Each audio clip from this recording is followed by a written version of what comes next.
On a cold morning in the year 776 BCE, a man named Corobus of Elis stood alone on an empty track bathed in the golden light of the rising sun. With a stadion, a dash shorter than today's 200 meters, stretching before him, he had only one competitor. The prize, a simple olive wreath woven by local women. Yet as Corobus crossed the finish line first and heard the crowd roar, he stepped into history as the very first Olympic champion. In that moment, the 7-year-old tradition of the Olympic Games was born, an event held in the sacred sanctuary of Olympia in honor of Zeus, king of the gods. But even as the Games grew from a minor regional competition into the greatest spectacle of the ancient world, they would be plagued by scandal, intrigue, and deceit, mirroring the glory with an undercurrent of corruption that feels uncomfortably modern. From bribery and murder to sabotage and public humiliation, the stories of the ancient Olympic Games are surprisingly similar to the scandals that dominate our modern games. The biggest difference, the ancient competitions took place in the nude. But don't worry, we'll get to that. Our story begins with the revival of the Olympics in 88 BC by the Roman Emperor Theodosius, a keen propagandist who sought to legitimize his rule by linking it to the divine right of kings and the legacy of Zeus, held every 4 years in the magnificent temple of Zeus, which housed the colossal ivory and gold statue of the god. The games became a massive affair, drawing competitors from all across the empire. Hundreds of athletes competed in events like wrestling, discus and javelin throwing, long and high jumping, boxing, chariot racing, and the dreaded pancration, a brutal mix of boxing and wrestling. But unlike the modern Olympics, where amateur athletes are celebrated, the ancient games were dominated by professional athletes who trained their entire lives for the chance to win. This created an environment ripe for exploitation. And soon, tales began circulating of competitors bribing judges to ensure victory. One particularly brazen example comes from the year 443 BCE, during the 7th Olympiad. 2 Thespian brothers named Chionis and Damon were competing in the men's double chariot race. But as the contest commenced, the 2 teams quickly broke the rules. First, by driving 6 horses instead of the allowed 4. Then by passing other chariots, and finally by refusing to stop when they finished. Although they won, the judges ruled their actions disqualified them. Enraged by this decision, the Thebans turned to Simon, a judge and former lover of the Theban queen, and bribed him to overturn the ruling, which he did. However, when news spread of the bribery, Simon was stripped of his citizenship and exiled. While the cheats went down in history as Olympic champions, such blatant cheating led to a series of reforms intended to ensure fairness. In 408 BC, the Oracle of Delphi stepped in to create a council of 8 men responsible for organizing the games. This marked the beginning of a troubling trend of political interference in the games. As the prestige of winning increased, so did the desire of individual city-states to claim victory, leading to more and more political entanglements. By the end of the 5th century BCE, Athens was heavily manipulating the games to increase its own glory. It sent armed guards to protect its athletes and forbade them from leaving the Olympic grounds unless they had won at least one victory. Any athlete who did leave without a medal was put to death. To make matters worse, the timing of the games shifted to coincide with the Athenian festival of the Panathenaea, further blurring the lines between religion and politics.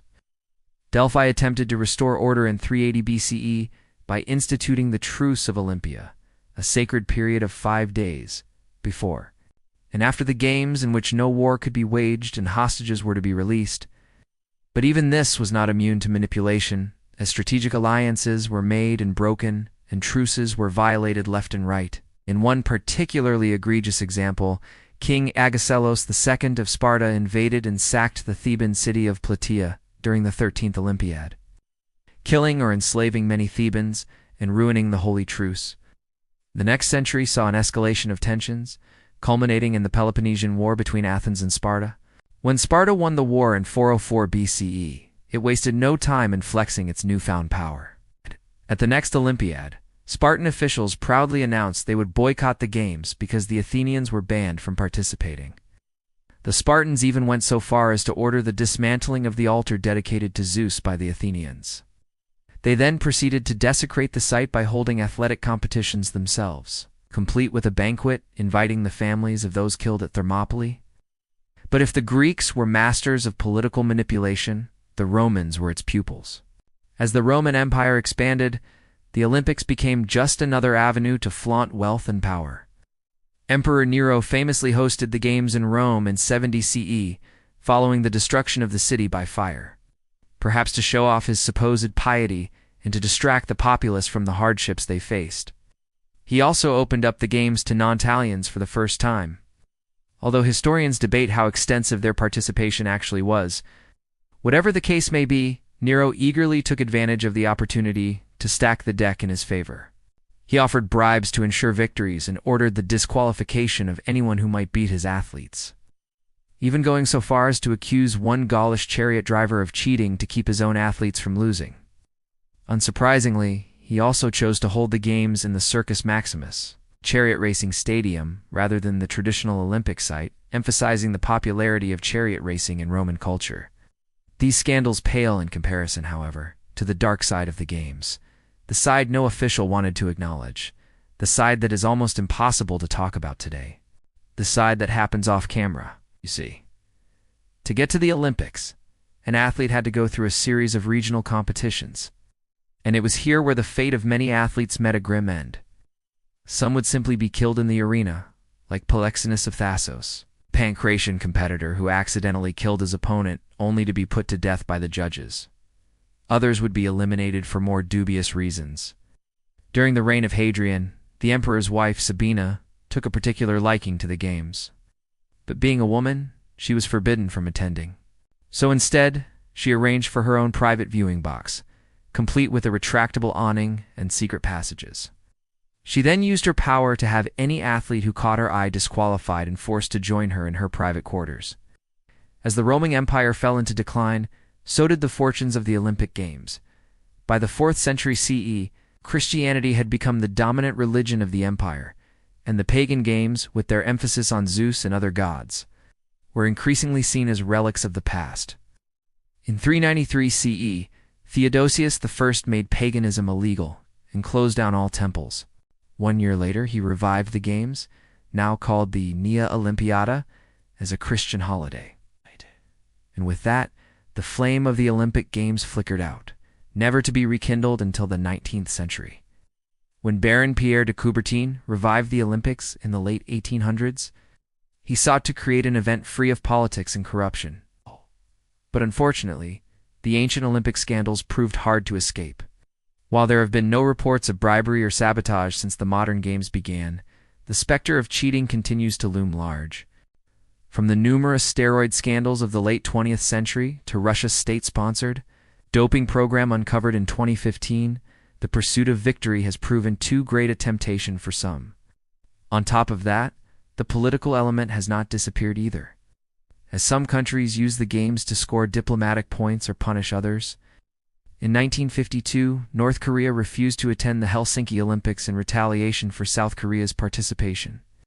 And 4 years later, the Soviet Union and its satellite states boycotted the 1984 Los Angeles Olympics in response to the U.S. boycott of the 1980 Moscow Olympics.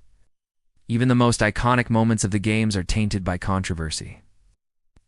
Jesse Owens' amazing win at the 1936 Berlin Olympics challenged Nazi beliefs, was actually overshadowed by the fact that Adolf Hitler left the stadium as soon as Owens won his first gold medal, denying him the chance to meet the American. Similarly, the famous photograph of John Carlos and Tommy Smith raising their fists in protest during the 1968 Mexico City Olympics humanized the controversial Black Power movement. But it also sparked international condemnation and accusations of communism.